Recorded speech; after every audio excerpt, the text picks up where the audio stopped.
이 시간 함께 볼 하나님의 말씀은 창세기 31장 17절에서 35절까지의 말씀입니다. 창세기 31장 17절에서 35절까지의 말씀, 제가 가진 성경으로는 구약성경 46면 전후에 있는 말씀입니다. 창세기 31장 17절에서 35절까지의 말씀 다 찾으신 줄 믿고 우리 다 같이 한 목소리로 합독하시겠습니다. 야곱이 일어나 자식들과 아내들을 낙타들에게 태우고 그 모은 바 모든 가축과 모든 소유물 곧 그가 밧단 아람에서 모은 가축을 이끌고 가나안 땅에 있는 그의 아버지 이삭에게로 가려 할세. 그때 라반이 양털을 깎으러 갔으므로 라헬이 그의 아버지의 드라빔을 도둑질하고 야곱은 그 거취를 아람 사람 라반에게 말하지 아니하고 가만히 떠났더라. 그가 그의 모든 소유를 이끌고 강을 건너 길르앗산을 향하여 도망한 지 3일 만에 야곱이 도망한 것이 라반에게 들린지라. 라반이 그의 형제들을 거느리고 7일 길을 쫓아가 길르앗산에서 그에게 이르렀더니 밤에 하나님이 아람 사람 라반에게 형목하여 이르시되 너는 삼가 야곱에게 선악간 말하지 말라 하셨더라. 라반이 야곱을 뒤쫓아 이르렀으니 야곱이 그 산에 장막을 친지라. 라반이 그 형제와 더불어 길르앗산에 장막을 치고 라반이 야곱에게 이르되 내가 나를 속이고 내 딸을 칼에 사로잡힌 자 같이 끌고 갔으니 어찌 이같이 하였느냐. 내가 즐거움과 노래와 북과 수금으로 너를 보내었거늘 어찌하여 내가 나를 속이고 가만히 도망하고 내게 알리지 아니하였으며 내가 내 손자들과 딸들에게 입맞추지 못하게 하였으니 내 행위가 참으로 어리석도다. 너를 해할 만한 능력이 내 손에 있으나 너희 하나님의 아버지 어젯밤에 내게 말씀하시기를 너는 삼가 야곱에게 선악간에 말하지 말라 하셨느니라. 이제 내가 내 아버지 집을 사모하여 돌아가려는 것은 옳거니와 어찌 내 신을 도둑질하였느냐. 야곱이 라반에게 대답하여 이르되 내가 생각하기를 외삼촌이 외삼촌의 딸들을 내게서 억지로 빼앗으리라 하여 두려워하였음이니이다. 신을 누구에게서든 찾든지 그는 살지 못할 것이요 우리 형제들 앞에서 무엇이든지 외삼촌의 것이 발견되거든 외삼촌에게로 가져가소서 하니 야곱은 라헬이 그것을 도둑질한 줄 알지 못함이었더라. 라반이 야곱의 장막에 들어가고 레아의 장막에 들어가고 두 요종의 장막에 들어갔으나 찾지 못하고 레아의 장막에서 나와 라헬의 장막으로 들어가매 라헬이 그 드라빔을 가져 낙타 안장 아래에 넣고 그 위에 앉은지라. 라반이 그 장막에서 찾다가 찾아내지 못하매 라헬이 그의 아버지에게 이르되 마침 생리가 있어 일어나서 영접할 수 없사오니 내 주는 노하지 마소서 하니라. 라반이 그 드라빔을 두루 찾다가 찾아내지 못한지라. 아멘. 오늘 우리가 함께 읽은 본문 말씀을 중심으로 믿음의 여정에도 역경이 있습니다 라는 제목을 함께 은혜를 나눠보려고 합니다. 우리는 흔히 하나님의 인도하심을 따라가는 그 믿음의 길이란 항상 순탄할 것이라 생각을 합니다. 하지만 현실은 그렇지 않습니다.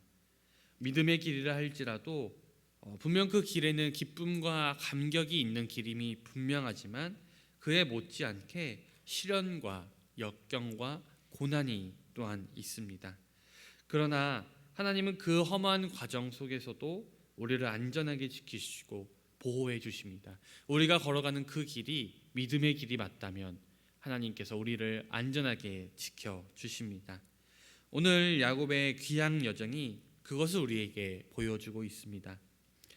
야곱이 점점 강성해지자 라반은 야곱을 고운 시선으로 바라보지 않았습니다. 그리고 이때 하나님은 야곱에게 찾아와서 내 조상의 땅, 내 족속에게로 돌아가라고 명령하십니다. 야곱은 돌아가라는 하나님의 명령을 아내들에게 설명합니다. 그리고 아내들이 이것에 동의하자 지체하지 아니하고 모든 가축과 모든 재물을 가지고 출발할 준비를 합니다. 그는 식솔들을 낙타에 태우고 밧다라멜에서 얻은 모든 가축과 재물을 가지고 가나안 땅으로 출발합니다. 오늘 우리가 함께 읽은 본문 말씀 18절에는 모으다라는 뜻을 가진 라카시라는 단어가 세 차례나 사용되고 있습니다. 한 번은 명사로 야곱의 재물을 뜻하는 단어로 사용되었고, 또 두 번의 단어에서는 모으다라는 뜻으로 사용되었습니다. 아브라함이 하란에서 모은 모든 재물을 이끌고 가나안 땅으로 갔듯이 야곱은 밧달 아람에서 모은 모든 재물을 가지고 가나안 땅으로 떠나갑니다. 그리고 아브라함과 야곱이 출발한 이 하람과 밧단 아람은 동일한 장소입니다. 따라서 우리는 야곱이 떠나는 모습을 통해서 아브라함이 처음 하나님의 약속을 받고 하란을 떠나는 모습을 떠올리게 되죠. 이것은 아브라함에게 임했던 그 하나님의 축복이 대를 이어서 야곱에게도 동일하게 적용되고 있음을 우리에게 알려줍니다. 18절에서는 야곱의 출발지를 밧단 아람으로 목적지를 가나안으로 서술한 이후에 다시 그의 아버지 이삭에게로 가려 한다라고 말하면서 아버지 이삭에 대해서 언급을 합니다.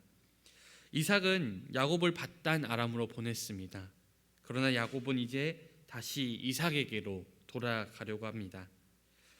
야곱은 아내들의 이야기를 듣고서 지체하지 않고 준비했지만 야곱이 과연 언제 출발할 것인가, 그리고 이 외삼촌 라반이 야곱을 순순히 보내줄 것인가라는 문제가 남아 있었습니다.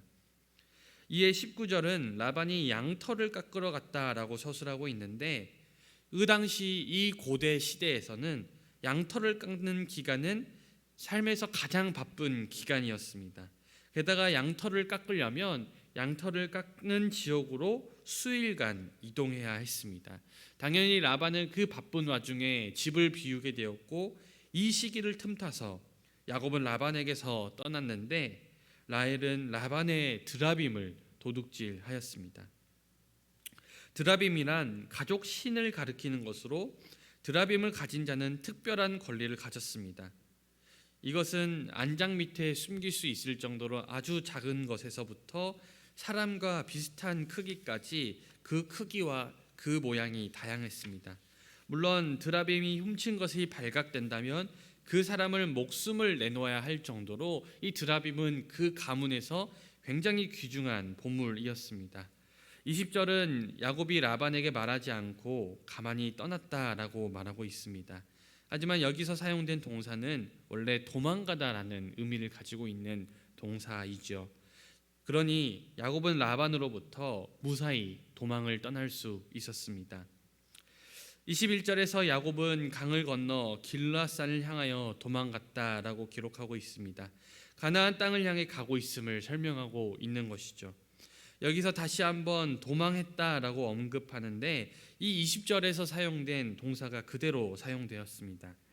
야곱이 도망한 사실이 3일 후에 라반에게 들렸습니다. 그리고 그 소식을 접한 라반은 형제들을 거느리고 7일 길을 쫓아갔습니다. 그리고 이것은 라반이 무장하고 야곱을 추격했음을 보여줍니다. 즉 20절에서 23절은 도망가는 야곱과 추격하는 라반의 모습을 묘사하고 있는 것이죠. 라반과 그 형제들은 야곱을 추격한 지 7일 만에 그들을 쫓아왔습니다. 23절에는 그들이 만난 곳이 길르앗 산이라고 명시하고 있는데 이를 통해 야곱이 가나안 땅에 들어왔음을 알 수가 있습니다. 하란에서 길르앗까지는 약 500km가 넘는 거리라고 합니다. 야곱이 그 많은 식솔과 그 많은 가축을 이끌고 이동하기에는 너무나도 먼 거리임이 분명하지요. 그러니 사실은 따라잡히는 건 시간 문제였습니다. 라반의 추격대가 야곱에게 도달하여서 긴장감이 고조된 가운데 하나님은 라반에게 찾아오셔서 너는 삼과 야곱에게 선악간에 말하지 말라라고 명령하십니다. 하지만 라반은 자신의 분노를 표출하면서 야곱을 비난합니다. 라반이 야곱에게 도착하자 라반은 두 가지 일에 대해서 이야기합니다. 하나는 야곱이 자신에게 말하지 않고 딸들을 마치 전쟁의 포로처럼 끌고 가서 작별 인사도 나누지 못했다는 것이죠. 또 다른 하나는 자신의 드라빔을 도둑질하였다는 것입니다. 라반은 딸과 손자들에게 인사하지 못했다고 말하며 자신의 어른됨을 드러내려고 하지만 그는 사실 야곱을 7년 동안 품꾼으로 부린 이후에도 14년 동안이나 야곱과 그의 가족을 붙잡고 있었던 아주 탐욕스럽고 욕심이 많은 사람이었습니다. 야곱은 만약 자신이 알리고 떠났다면 라반이 자신의 아내들을 억지로 빼앗았을 것이라 대응합니다. 라반의 두 번째 비난에 대해서 야곱은 사실 라헬이 드라빔을 도둑질한 일을 알지 못하였습니다. 그래서 그것이 나오면 누구든지 죽으리라라고 말하고 있는 것이죠. 라반과 함께 추격한 사람들은 드라빔을 찾기 위해 처선을 다합니다. 먼저는 레아, 실바 그리고 비라의 처소를 뒤졌지만 아무것도 발견하지 못하였고 마지막으로 라헬의 처소에 들어가서 드라빔을 찾아 헤매지만 생리 중에 있던 라헬이 그것을 깔고 앉아 있었으므로 찾지 못하는 것으로 오늘의 말씀은 끝을 맺습니다. 오늘 우리가 함께 읽은 이 본문 말씀은 전체적으로 하나님이 야곱과 그의 가족의 귀향길을 지켜주시고 보호해 주시는 이야기가 주로 등장하고 있습니다. 그러나 우리는 이 본문을 교회 다니는 성도들에게는 하나님의 보호가 무조건적으로 보장되어 있다라고 이해해서는 안 됩니다. 왜냐하면 오늘 야곱이 길을 떠날 때 그는 자신의 생각과 자신의 판단대로 아주 막무가내로 길을 떠난 것이 아니라 정확하게 고향으로 돌아가라는 그 하나님의 명령과 그리고 함께해 주시겠다는 그 하나님의 약속을 믿고 길을 떠났기 때문입니다. 우리의 신앙생활도 마찬가지죠. 나의 생각과 나의 판단대로 막무가내로 신앙생활을 하는 것이 아니라 하나님께서 약속하신 대로 하나님께서 명령하신 대로 우리는 신앙생활을 해 나가야 하고 우리의 삶을 살아내야 합니다. 하나님의 명령과 약속에 근거하여 행동할 때 비로소 성도들은 하나님의 보호하심과 하나님의 함께하심을 체험케 되는 것이죠. 오늘 야곱은 하나님의 약속을 믿고 길을 떠났습니다. 그런데 재밌는 것은 하나님의 약속, 하나님이 함께 하시겠다는 그 약속을 믿고 떠났음에도 불구하고 오늘 그가 위기에 봉착하고 있다는 것이죠. 라반에게 따라잡혀서 위기에 봉착하고 있다는 것입니다. 그러나 놀랍게도 그 안에서, 그 위기 안에서 야곱은 하나님의 보호하심을 체험하게 됩니다. 우리의 믿음의 여정도 마찬가지입니다. 아무리 하나님의 약속에 근거하였다 할지라도 위기가 찾아올 수 있습니다. 아니, 하나님의 말씀대로 살다 보면 위기가 찾아올 수밖에 없습니다. 그러니 중요한 것은 하나님께서는 믿음의 여정을 떠난 사람들이 위기에 처하지 않도록 지켜주시는 것이 아니라 위기에 처하더라도 어려움에 있더라도 그 안에서 이겨낼 수 있도록 힘을 주시고 보호해 주시고 지켜주신다는 사실입니다.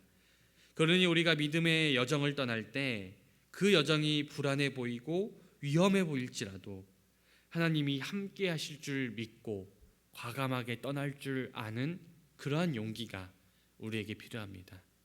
하나님의 말씀대로 살아갈 때 이 말씀대로 살아간다면 세상에서 손해보고 세상에서 멸시받고 세상에서 천대받는다 할지라도 그 길이 분명하다 할지라도 하나님의 보호하심과 하나님의 약속을 믿고 과감하게 하나님의 말씀대로 살아가는 그러한 용기가 우리에게 필요합니다.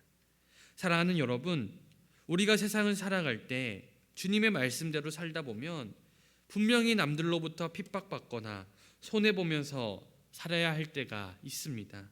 그래서 억울할 때도 있겠죠. 그러나 언제나 우리를 위기 속에서도 지켜주시는 그 주님을 믿고 야곱처럼 믿음의 여정을 떠나시길 소망합니다. 그리고 그 길을 떠남으로 우리를 눈동자와 같이 지켜주시는 그 하나님의 보호하심과 함께하심을 날마다 체험하시길 주님의 이름으로 간절히 축원드립니다. 기도하겠습니다. 사랑과 은혜가 충만하신 하나님 아버지 감사합니다. 주님, 오늘 야곱이 주님의 말씀에 근거하여서 길을 떠났음에도 불구하고 라반에게 따라잡혀 위기에 처하게 됨을 봅니다. 주님, 우리의 눈에는 이 위기만 보이고 믿음의 여정을 따라갈 때 나에게 닥쳐올 손해와 어려움만 보이지만 아버지, 오늘 말씀을 통하여서 그 어려움보다 더 크신 주님, 그 어려움 속에서 나를 지켜주시는 주님, 그 주님을 믿고 아버지, 우리가 믿음의 여정을 과감히 선택할 수 있도록 주여 함께하여 주시옵소서. 우리 사랑하는 성도님들, 이 새벽에 간절한 기도 제목 가지고 나와 좀 있습니다. 주님, 이 새벽에 부르짖을 때 주님께서 응답하여 주시고 주님께서 우리의 필요한 것이 무엇이니 다 하시오니 혹여나 우리의 지혜가 부족하여서 구하지 못한 것들이 있을지라도 주님께서 예비하여 주시고 주님께서 더하여 주시옵소서. 오늘 하루간의 삶 가운데도 함께하여 주시고 우리 사랑하는 성도들 생업과 가정과 모든 삶의 현장 속에서 주님께서 늘 보호하고 지켜 주시옵소서. 감사드리오며 살아계신 우리 주 예수 그리스도 이름으로 간절히 기도드리옵나이다. 아멘.